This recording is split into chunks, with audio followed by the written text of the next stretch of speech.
नमस्कार मित्रांनो, the GK zone Marathi या चॅनलमध्ये आपले स्वागत आहे. आज आपण महिला व बालविकास विभाग भरतीसाठी आवश्यक असलेले प्रश्नोत्तरे घेणार आहोत. चला तर सुरू करूया. गुन्हे सिद्धतेकरिता मोबाईल फॉरेन्सिक व्हॅन सुरू करणारे देशातील पहिले राज्य कोणते? गुन्हे सिद्धतेकरिता मोबाईल फॉरेन्सिक व्हॅन सुरू करणारे देशातील पहिले राज्य आहे महाराष्ट्र राज्य. महाराष्ट्र हे देशातील पहिले राज्य आहे ज्याने गुन्हे सिद्धतेकरिता मोबाईल फॉरेन्सिक व्हॅन सुरू केली आहे. मुख्यमंत्री देवेंद्र फडणवीस यांच्या हस्ते सह्याद्री अतिथीगृह येथे व्हॅनचे उद्घाटन करण्यात आले आहे. राज्यात एकूण 259 मोबाईल फॉरेन्सिक व्हॅन सुरू करण्यात येणार आहेत. त्यापैकी 21 पूर्णपणे सुसज्ज व्हॅन कार्यरत करण्यात आल्या आहेत. या व्हॅनमध्ये ब्लॉकचेन तंत्रज्ञानाचा वापर करून क्राईम सीन ॲप्लिकेशनद्वारे गुन्हेस्थळावर तपासणी केली जाईल आणि पुरावे गोळा करून 12 कोडद्वारे सुरक्षित केले जातील. कोणत्या वर्षापर्यंत देशाला विकसित राष्ट्र बनवण्याचा निश्चय केंद्राने केला आहे? 2047 या वर्षापर्यंत देशाला विकसित राष्ट्र बनवण्याचा निश्चय केंद्राने केला आहे. हा निर्णय भारताच्या स्वातंत्र्याच्या 100व्या वर्षापर्यंत 1947 ते 2047 देशाला विकसित राष्ट्राच्या पातळीवर नेण्याच्या महत्त्वाकांक्षेचा भाग आहे. यासाठी अर्थव्यवस्था, शिक्षण, आरोग्य, तंत्रज्ञान आणि इतर क्षेत्रांमध्ये वेगाने विकास करणे आवश्यक आहे. खालीलपैकी कोण देशाचे मुख्य आर्थिक सल्लागार आहेत? खालीलपैकी व्ही. अनंत नागेश्वरन हे देशाचे मुख्य आर्थिक सल्लागार आहेत. डॉक्टर वेंकटरमण अनंत नागेश्वरन हे भारताचे मुख्य आर्थिक सल्लागार सीई आहेत. त्यांनी कृष्णमूर्ती सुब्रमण्यम यांच्यानंतर 28 जानेवारी 2022 रोजी देशाचे 18वे सीईए म्हणून पदभार स्वीकारला. या नियुक्तीपूर्वी नागेश्वर यांनी लेखक, शिक्षक आणि सल्लागार म्हणून काम केले आहे. बातम्यांमध्ये दिसणारा पॉइंट निमो कोणत्या महासागरात आहे?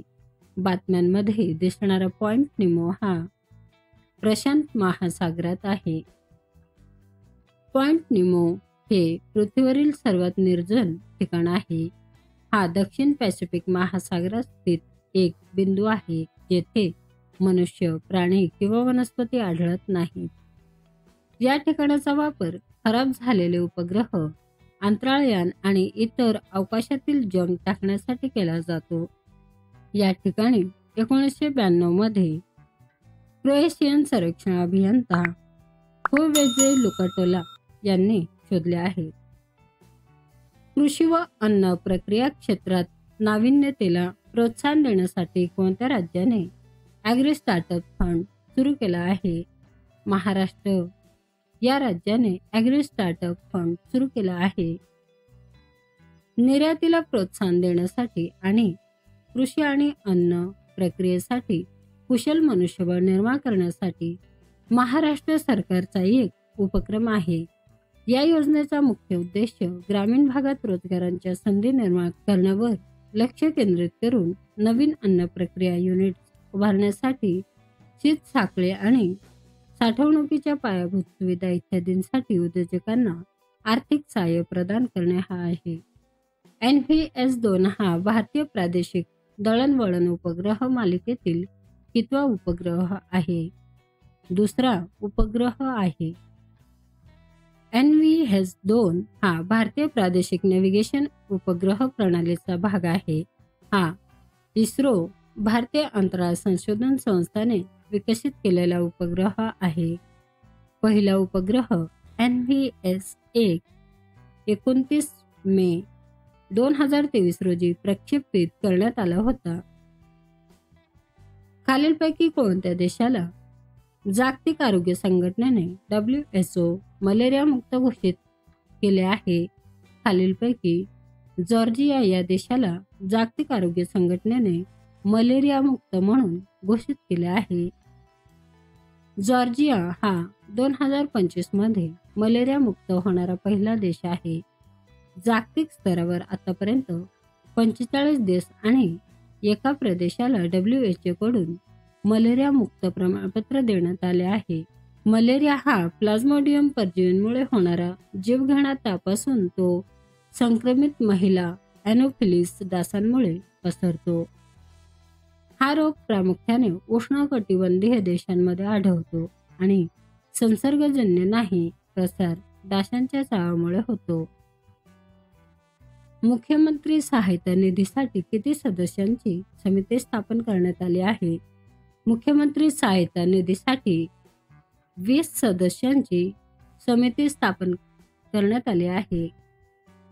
मुख्यमंत्री सहायता निधी कक्ष हा राज्यातील गरजू रुग्णांना आर्थिक मदत पुरवण्यात महत्त्वाची भूमिका बजावतो. देवेंद्र फडणवीस यांनी 2014 साली मुख्यमंत्री झाल्यानंतर या कक्षाची स्थापना केली होती. मुख्यमंत्री सहायता निधी कक्षाच्या प्रमुखपदी आता डॉक्टर रामेश्वर नाईक यांची नियुक्ती करण्यात आली आहे. यापूर्वी मंगेश तिवटे हे मुख्यमंत्री सहायता निधी कक्षाचे प्रमुख होते.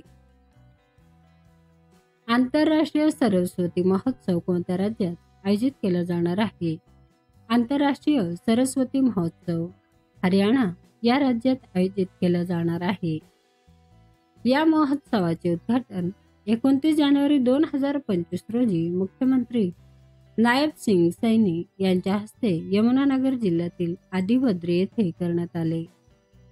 हा 7 दिवसांचा कार्यक्रम असून 4 फेब्रुवारी 2025 पर्यंत चालणार आहे. हा महोत्सव कला, संस्कृती आणि शिक्षणाच्या क्षेत्रातील उत्कृष्टतेला समर्पित आहे आणि त्यात जगभरातील कलाकार, विद्वान आणि सांस्कृतिक प्रतिनिधी सहभागी होतात.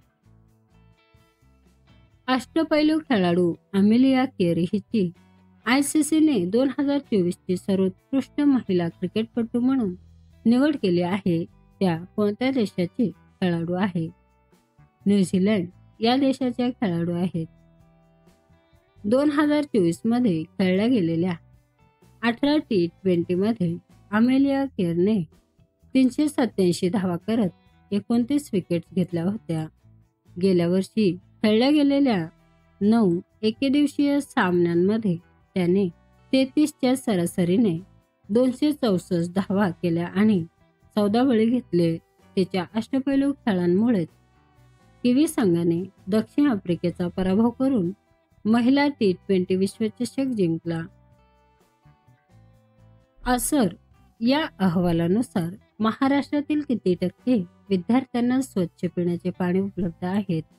असर या अहवालानुसार महाराष्ट्रातील 66.5% विद्यार्थ्यांना स्वच्छ पिण्याचे पाणी उपलब्ध आहेत.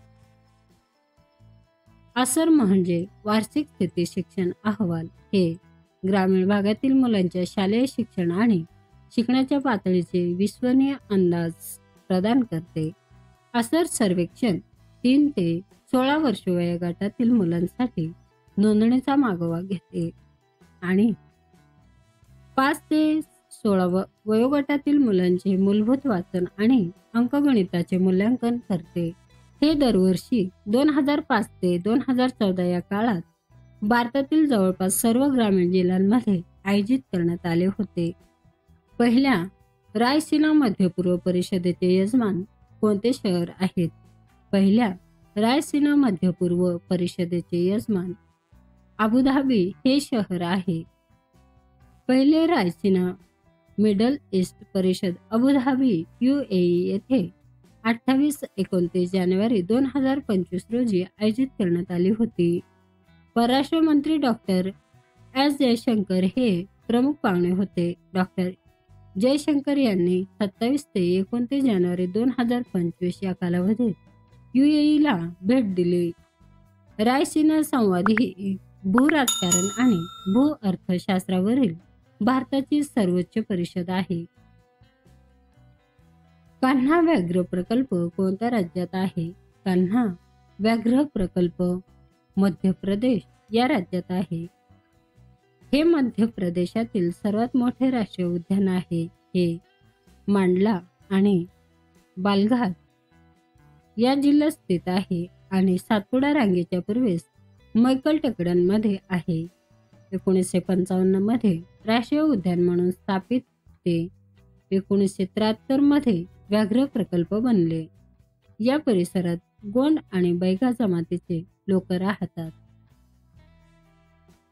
76व्या प्रजासत्ताक दिनी 2025 मध्ये कोणत्या राज्याने सर्वोत्कृष्ट झाकीचा पुरस्कार जिंकला?